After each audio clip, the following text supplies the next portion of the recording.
game today. We got to do what we do. If you're a rebounder, rebound. If you're a defender, defend. If you're a scorer, score. You know who you are. Let's don't get outside of what we do and what we've done all year in your role. All right, that's the most important thing. And now, whatever we do, again, stay disciplined. Stay disciplined. Things get erratic, get crazy out there. Stay disciplined. Stay together. Stay together, and we win this game. The Brooklyn Nets or the Toronto Raptors will win a Game 7 for the first time in franchise history as we put a cap, really an exclamation point, on an extraordinary start to these NBA playoffs with 2 Game 7s here this afternoon. Awesome scene outside. Inside, though, focus from Dwayne Casey, the coach of the Raptors, to his players. 8.8 remaining. Livingston to look to trigger again. Still looking, still looking. Ross got a hand on it. Ross got it. Threw it off of Pierce. It's Raptors ball. The Toronto Raptors have never won a 7-game series. And now they have a chance. 1 point, 1 possession. 6.2 to go. Lowry, Ross on the floor. You have one of your best passers out of bounds, Vasquez. With DeRozan. They have a timeout to use. Vasquez looking, still looking. Gets it to Lowry at 5 seconds. Lowry, Williams a tight defense. Here is Lowry on the deck through 2. Lowry put it up. It's blocked by Pierce, and the Nets win the series. They're a grinded out team. They have so many fourth quarter comebacks. I just think we have to do a better job defending. They dug their hands, got to the basket, got some calls. Some calls didn't go our way, but that's the way the playoffs are, and we knew we was going to get their best, and it's a great, great series. I'm glad to be a part of it. But look, we said we're going to win this with our defense. Lowry, we knew he was going to try to get to the hole. It was a scrum for the ball. I saw him go up. I went up with a block. Clean block at the end. I mean, it was a great playoff series. These guys, they're going to be tough to beat in the near future. It means a lot. You know, it shows our improvement throughout the year. You know, a lot of people didn't expect us to be here, but we did. And we're only going to get better. You know, this is only a start for us, and it's a start for, you know, the Raptors organization. And, you know, it was a good start for us. But, you know, unfortunately, we came up short. When again, we put ourselves in a position to win.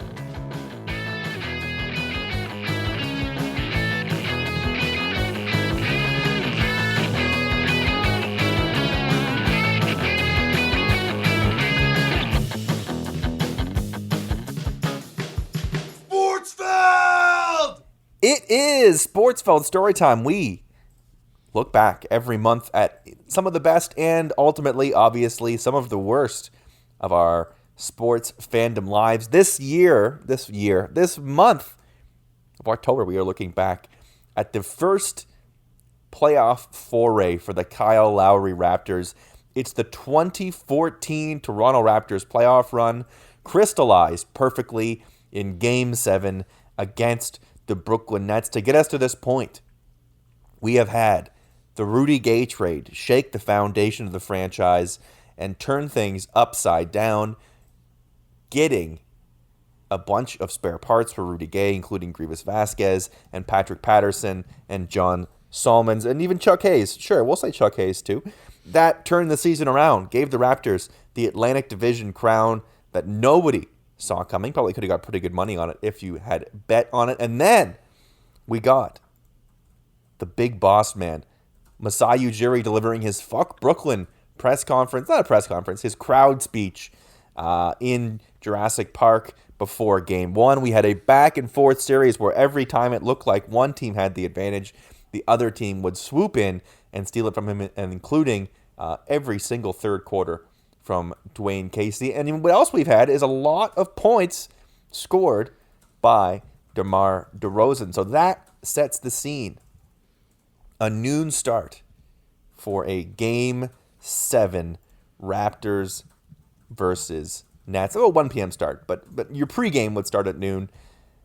This, I think, was at the time, it's funny to look back at it and go, you know, not really grand scheme, not that big of a deal. At the time, Game 7 against Pierce and Garnett felt like a huge deal.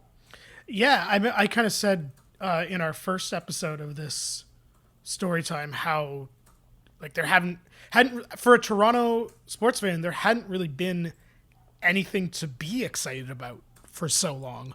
Like, I'm pretty sure this was the most excited I was for a sporting event, other than, I guess, the 2010 gold medal game, and this probably trumped that because it was obviously Toronto over, like, Olympic hockey. Not to diminish the 2010 game, but this was, like, the last time anything of this magnitude happened in sports in Toronto was Vince and the Sixers. Mm-hmm. Or maybe, I guess, Leafs and Sens. But even that was 10 years prior. Like, there had been nothing. I guess Leafs in Boston the year before, but that ended miserably anyway. So there had been one miserable experience in a decade to get excited about. And so it was like, this was huge. I remember and it was like a noon start, which sucked, especially for a game 7, but it was like a Sunday, I want to say. But it was just, I was so excited for this game. And this is one of the first adult experiences, I guess, of just like clinging to a bar table for dear life, watching a game in stress. May 4th, 2014 was indeed a Sunday. To your point, we sort of talked in a previous episode about how we maybe take advantage that the last half of the last decade saw almost every team in the city have some measure of success, whether it be becoming a consistent playoff team, winning a title, making the ALCS, winning a title for TFC. That was all preceded with years and years and years of absolute nothingness. This 2014 Game 7, to your point, was the first real team that felt like it had a chance, and team that made you, at least you felt good watching them, and you could feel good about the strides they had made. That Leafs team that disappointed us and broke our hearts and ended so miserably. That team, it felt like we were getting away with something. I think we all knew that they weren't really a good team. The Raptors had done just enough over the course of this series to make me believe that they maybe actually were going to be the better team, that maybe they were deep enough, maybe that the fact that the Nets guys were all tailing their prime and the Raptors had the depth. The trade for Rudy Gay allowed them to go 8-9 guys deep and match them player for player, which does sort of matter early in the playoffs. It matters less as the playoffs go on. But the Raptors come out cold a little bit out of the gate, but they do manage after the first quarter to be leading 28-26, which is sort of crazy. You expect in these sort of game 7s for the experienced team to have the edge and for it to be deer in headlights, especially when you factor in all that we are told, the stories that everyone tells us about DeMar and Kyle. But they play fairly competently. It is Brooklyn getting it back in the second quarter. They outscore 35-25 in the second. Amir Johnson, 18 points in the first half, along with a little bit of foul trouble, but 18 points from Amir Johnson. Talk about forgotten performances. Who remembers Amir Johnson having 20 and 10 in a game 7? He was like, we'll get into this in a minute, but like he was the best player on the floor for the 22 minutes he played. And he's like him fouling out is the big what if of this game. Like obviously if Lowry has a better final possession, that's a big question. But Amir fouling out for me is like, if he plays the final 8 minutes of this game, I think the Raptors probably win.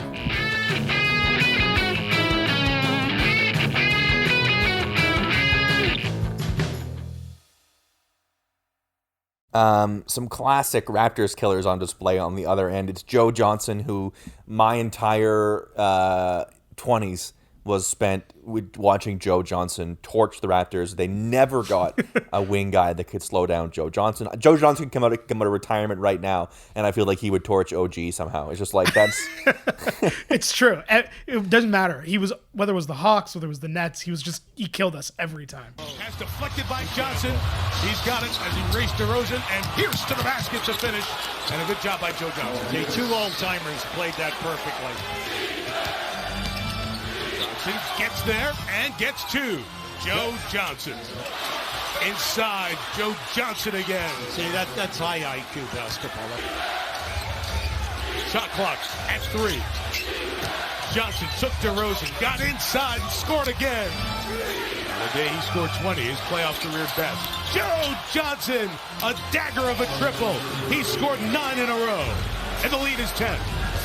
Well, Joe has kind of owned this Toronto defense throughout this entire series. 11 in a row for Joe Johnson, carrying this team in the fourth quarter. And I like the strategy by the coaching staff. Until you stop this, they're going to stay with it. And then a classic, the Raptors also classic at this, is the guy that you never expect, that they absolutely can't contain. This time it is Marcus Thornton, 14 points in the first half. Very much setting the stage. Your Gerald Henderson All-Star, as Will Lou would put it, as the guy out of nowhere to kill the Raptors. The Nets, 27 bench points in this game.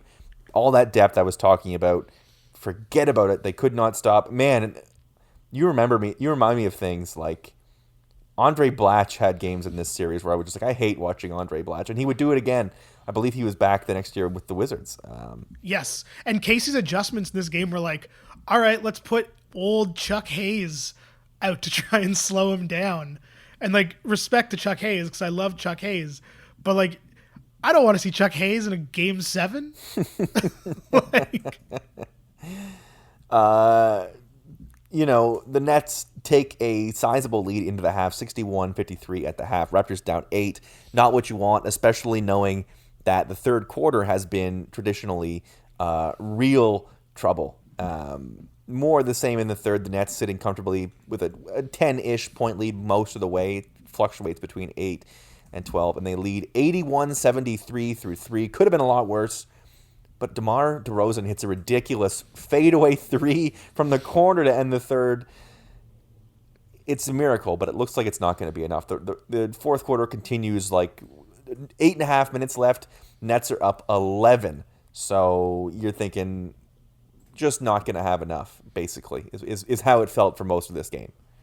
yeah, it was just, I remember this was a weird watching experience for me too, because it was noon on a Sunday. We went to Dog's Box because that was our playoff bar for the year.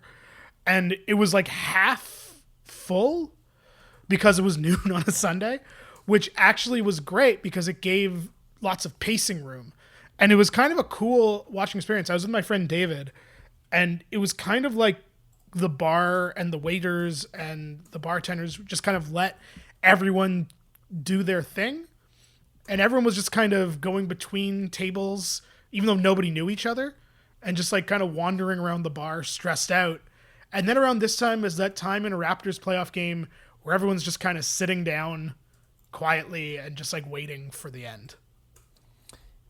And it looks like the end comes with about 8 minutes left.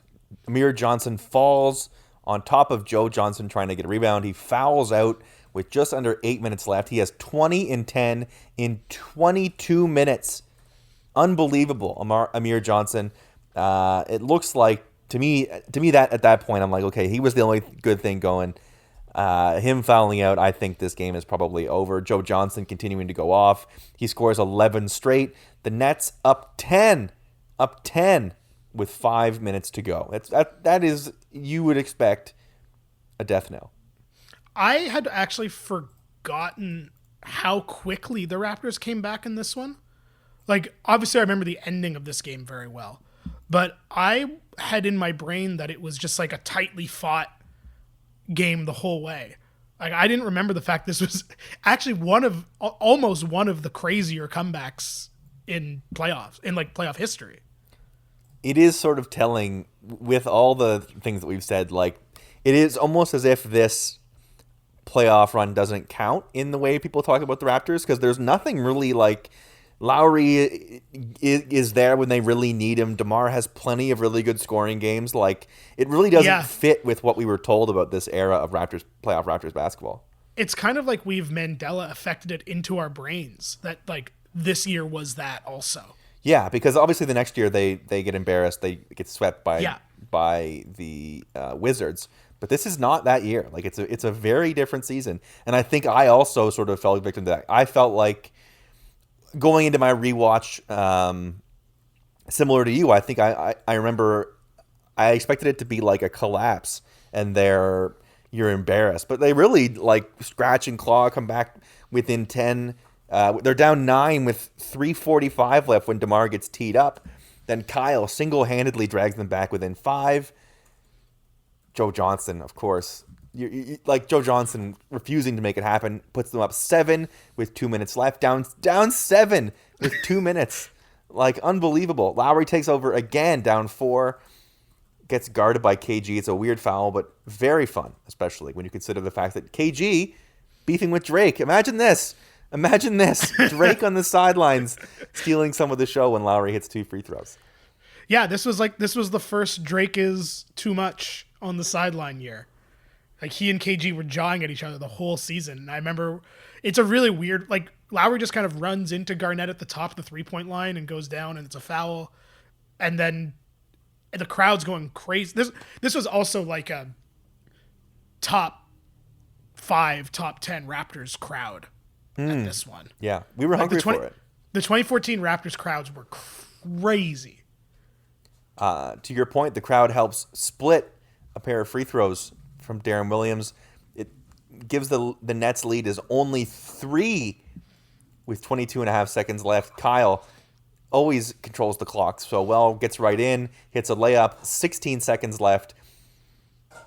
They trade back the other way, 2 free throws, and then I can't believe this. Honestly, you could see the game script. I can't believe this.